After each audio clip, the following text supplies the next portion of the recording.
Hi, Andrew Bell with you once again. It is great to see how quickly the Gold Coast has returned to business as usual post the Commonwealth Games. Apart from a little controversy about the 2-hour closing ceremony, the great legacy is over $20 billion worth of infrastructure spend in the lead up to the Games. 15 days of spectacular sport with a record medal tally, and the first country in the world to have had equal number of medals for both males and females, and the first Games in the world to have ever had para Games participants married together with full able-bodied games. Our city is immensely proud, and what is more exciting is that we have a further $30 billion worth of infrastructure in the pipeline as we move forward. There wouldn't be a city in the world that wouldn't love to have that sort of investment. By the way, if you want more details about that investment, you'll see our report on this e-newsletter. Just go to the button. Now for my focus today. As we know, there's been persistent imbalance between our strong population growth and the slow rate at which housing stocks have been delivered to the market, which is the primary cause for the strong growth in our property prices over many decades. I've covered the fact that we now have more than enough evidence that this population growth is critical and is a strong contributor to our economic growth. And so it would be just a terrible situation to see that cut back. On average, our population is growing by about 350,000 people per year. Much of this, of course, has come about because of international migration.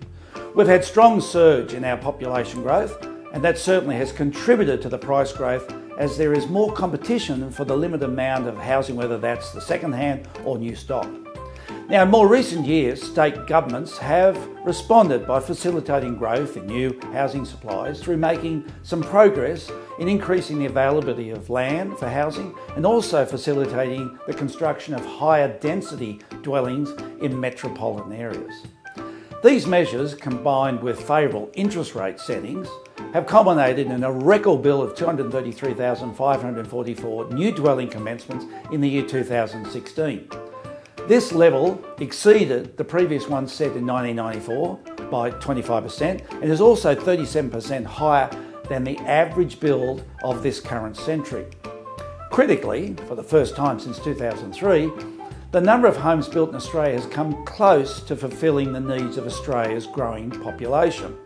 However, if the population continues to grow at the current rate and economic growth hovers around the current modest rates, Australia will need to increase the number of homes it builds each year by 20% from 2018 onwards, all the way through to 2050, to avoid compounding the existing affordability challenges.